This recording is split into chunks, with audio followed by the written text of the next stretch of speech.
السلام عليكم ورحمة الله وبركاته. والنهاردة أول حلقة لينا بنتكلم فيها عن القواعد اللي هي الجرامر. اوكي، وبنتكلم النهاردة عن السنتنس، how to form a sentence، يعني ازاي تكون جملة.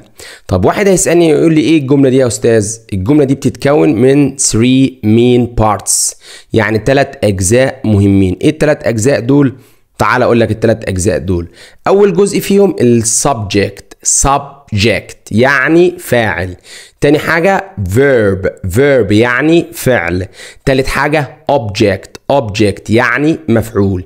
يبقى subject verb object. اوكي، وحلقتنا النهارده بنتكلم فيها اكتر عن السبجكت، خصوصا الناون.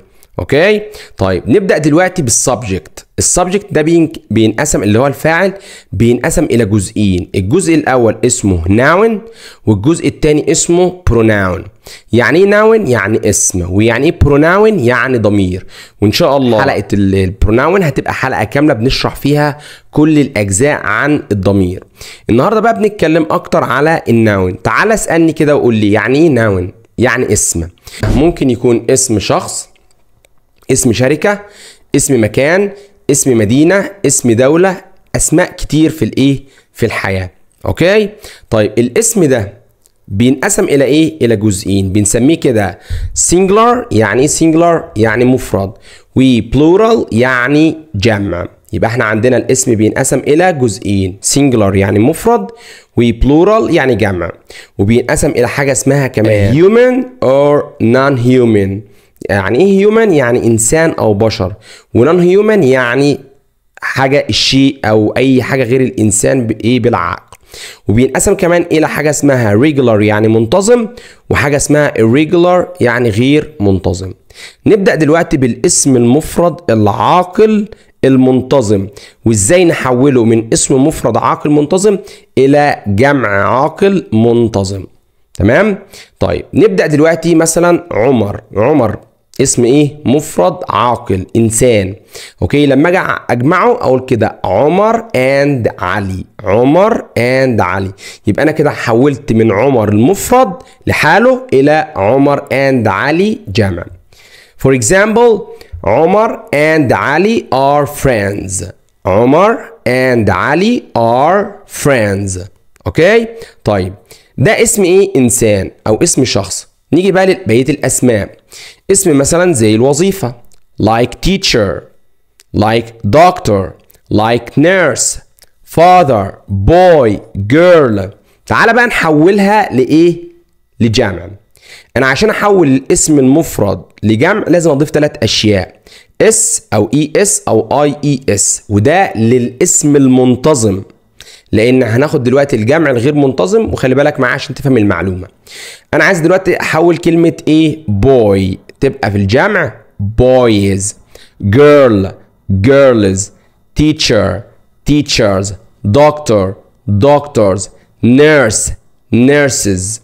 يبقى انا كده حولت الاسم المفرد العاقل المنتظم الى جمع عاقل ايه؟ منتظم، باضافه اس او اي اس او اي اي اس. نيجي للirregular اللي هو الغير منتظم like man men، woman women، child children. نروح بقى للاسم المفرد الايه؟ الغير عاقل المنتظم، علشان نحوله لجمع غير عاقل غير منتظم. زي كلمة cat يعني قطة، لما اجي اجمعها cat and rat، cat and rat.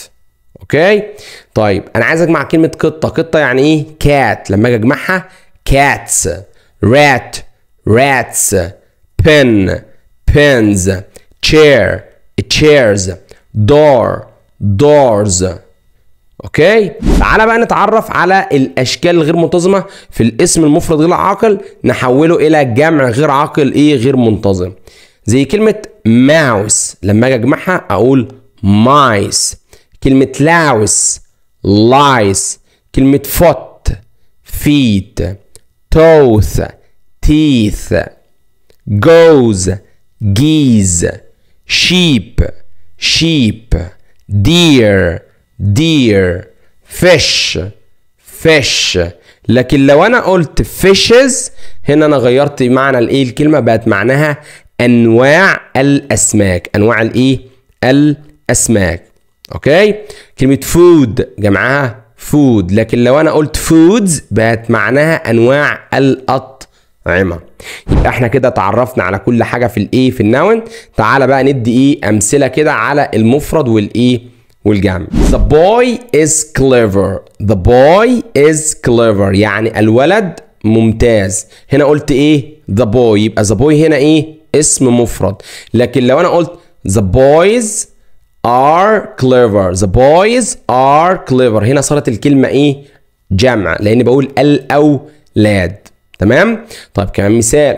Teachers are very helpful with their students، يعني المعلمين متعاونين مع طلابهم. قلت teachers يعني teachers يعني معلمين، ما قلتش معلم واحد، يبقى هنا صارت الكلمة ايه جمع. لكن لو انا بقول ايه المعلم متعاون هقول كده the teacher is helpful with his students. The teacher is helpful with his students. اوكي.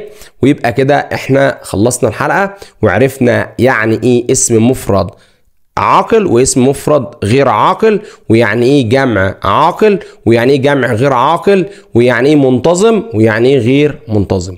ولو عجبك الفيديو ما تنساش اللايك والكومنت، واشوفكم ان شاء الله فيديو جديد. مع السلامة.